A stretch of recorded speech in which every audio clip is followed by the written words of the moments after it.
How now, spirit, whither wander you?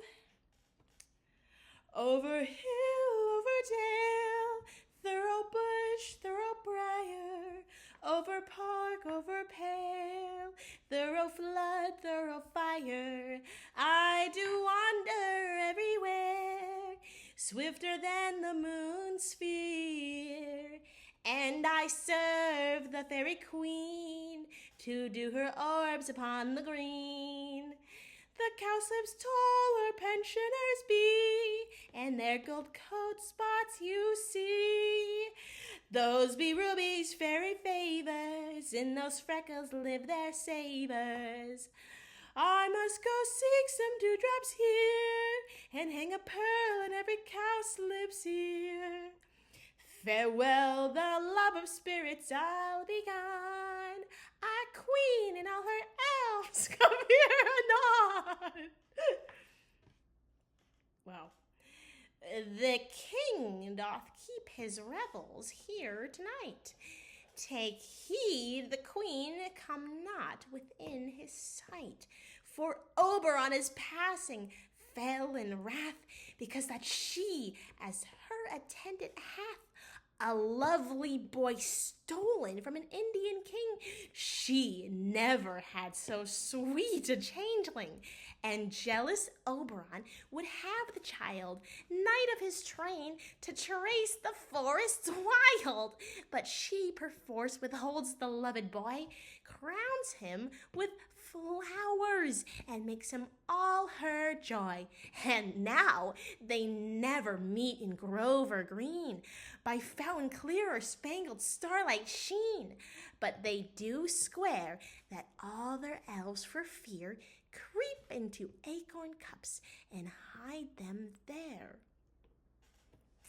Either I mistake your shape in making quiet, or else you are that shrewd and knavish sprite, called Robin Goodfellow. Are you not he that frights the maidens of the fir tree? Skim milk, and sometimes labor in the quern, and bootless makes the breathless huswife churn, and sometimes make the drink to bear no harm, and mislead night wanderers, laughing at their harm. Those that hobgoblin call you sweet puck, you do their work, and they shall have good luck. Are you not he? Thou speakest all right. I am that merry wanderer of the night.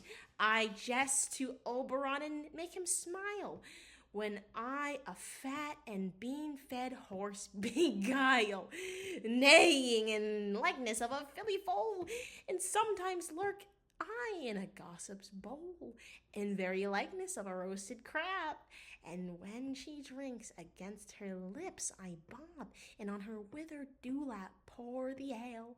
The wisest aunt, telling the saddest tale, sometime for 3-foot stool mistaketh me. Then slip I from her bum, down topples she, and Taylor cries and falls into a cough, and then the whole choir hold their lips in laugh, and waxen in their mirth, and neeze and swear. A merrier hour was never wasted there. But room fairy, here comes Oberon. And here my mistress, would that he were gone.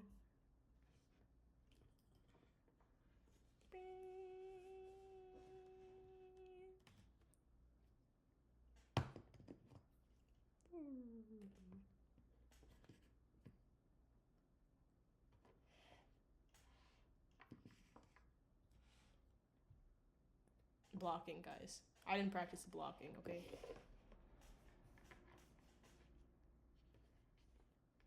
We gotta make sure everyone's in camera view, okay?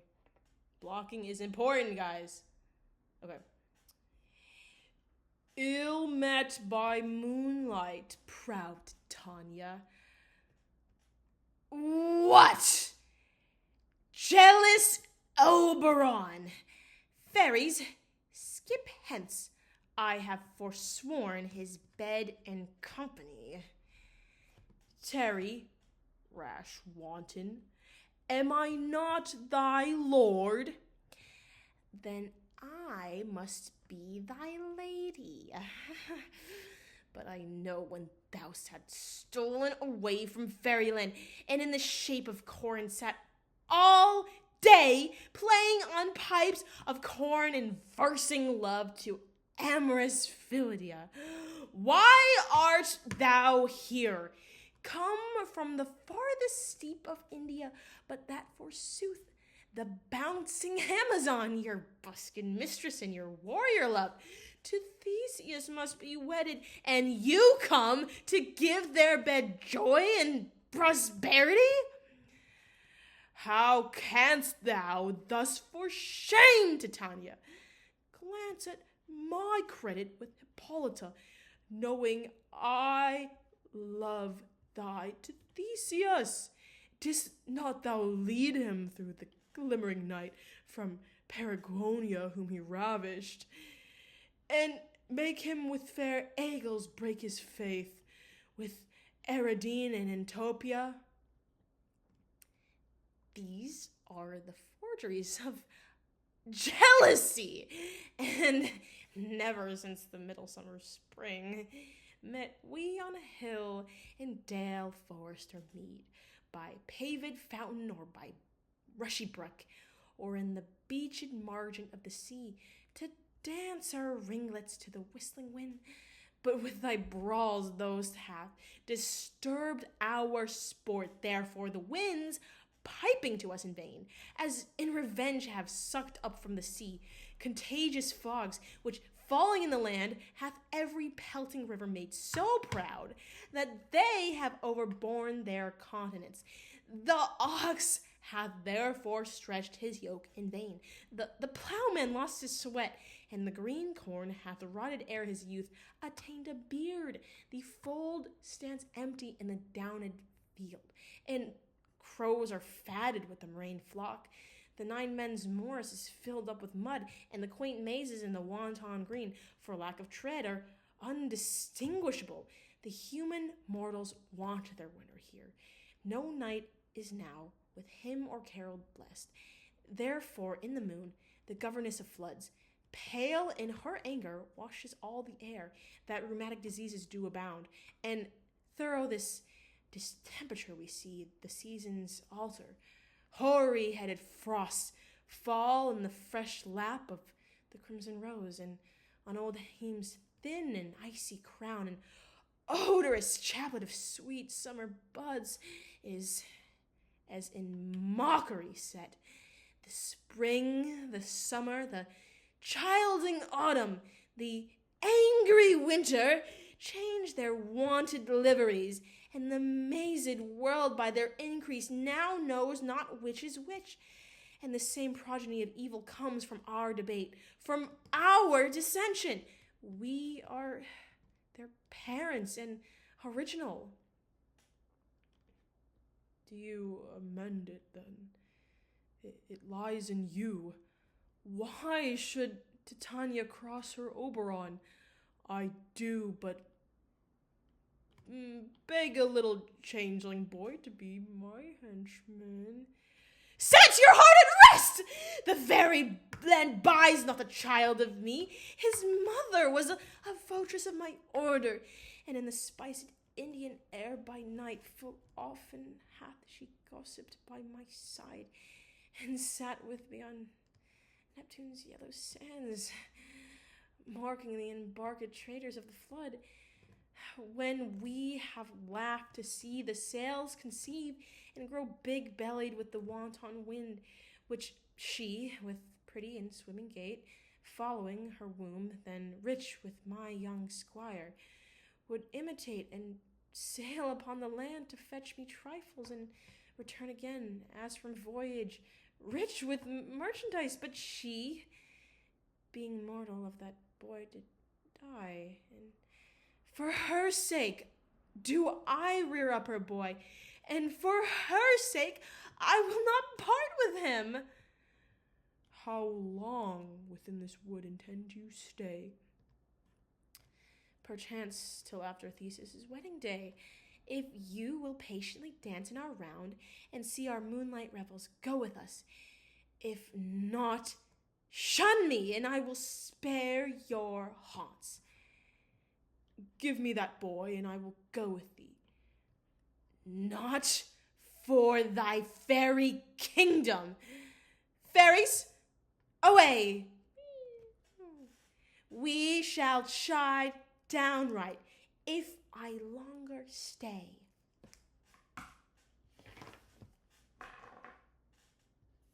Well, go thy way. Thou shalt not from this grove till I torment thee for this injury. My gentle Puck, come hither. Thou rememberest since once I sat upon a promontory and heard a mermaid on a dolphin's back, uttering such dulcet and harmonious breath that the rude sea grew civil at her song, and certain stars that shot madly from their spheres to hear the sea maid's music.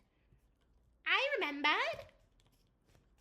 That very time I saw, but thou couldst not, flying between the cold moon and the earth, Cupid, all armed, a certain aim he took at a fair vessel throned by the west, and loosed his love shaft smartly from his bow, as it should pierce 100,000 hearts. But I might see young Cupid's fiery shaft, bow chicka wow wow, dressed in the chaste beams of the watery moon, and the imperial votress passed on, and maiden meditation, fancy free. Yet marked I where the bolt of Cupid fell. It fell upon a little western flower, before milk white, now purple with love's wound, and maidens call it love and idleness. Fetch me that flower. The herb I showed thee once, the juice of it on sleeping eyelids laid, will make or man or woman madly dote upon the next live creature that it sees. Fetch me this herb, and be thou here again, ere the Leviathan can swim a league. I'll put a girdle round the earth in 40 minutes.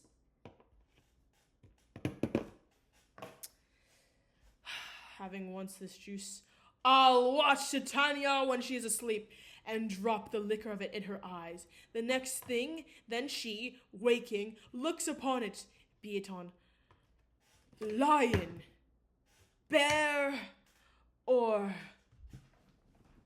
wolf,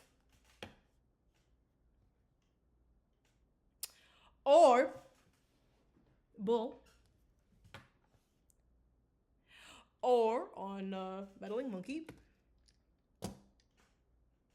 or on busy it. She shall pursue it with the soul of love. And ere I take this charm from off her sight, as I can take it with another herb, I'll make her render up her page unto me. But who comes here? I am invisible. And I will overhear their conference.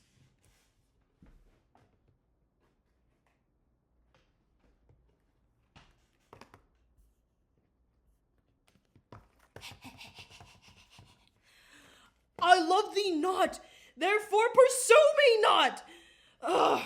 Where is Lysander and fair Hernia? The one I'll slay, the other slayeth me. Thou told me they were stolen unto this wood, and here I am, and wood within this wood, because I cannot meet my Hernia. Hence, get thee gone, and follow me no more. You draw me, you hard-hearted adamant, but yet you draw not iron, for my heart is as true as steel. Leave you your power to draw, and I shall have no power to follow you. Do I entice you?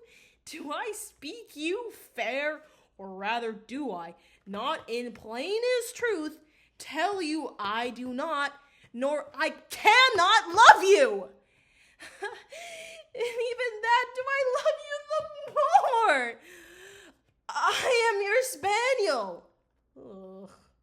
And Demetrius, the more you beat me, I will fawn on you. Ugh. Use me. Ugh. But as your spaniel. Gross. Spurn me. No, thank you. Strike me. Neglect me. Lose me. Only to give me leave, unworthy as I am, to follow you. What worser place can I beg in your love and get a place of high respect with me than to be used as you use your dog?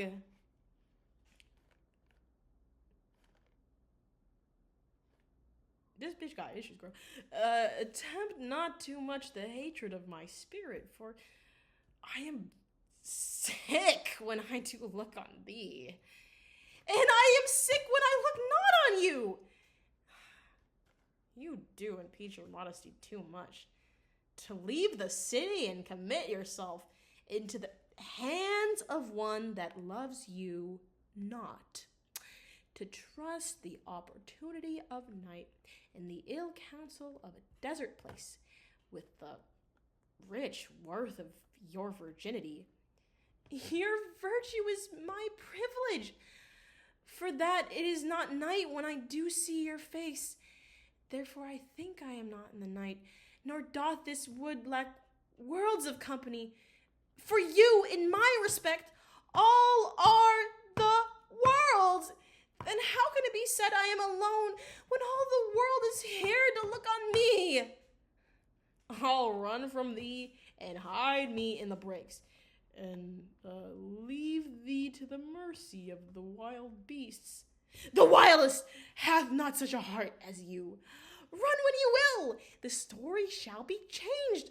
Apollo flies and Daphne holds the chase. The dove pursues the griffin. The mild hind makes speed to catch the tiger. Bootless speed when cowardice pursues and valor flies.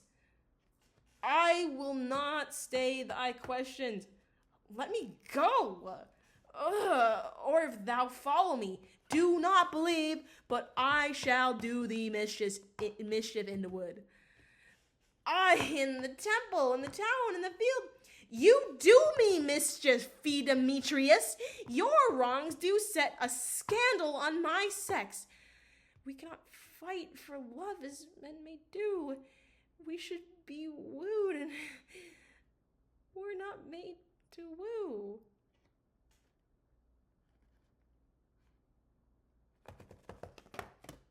I'll follow thee and make a heaven of hell to die upon the hand I love so well.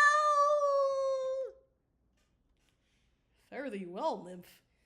Ere he do leave this grove, thou shalt fly him, and he shall seek thy love.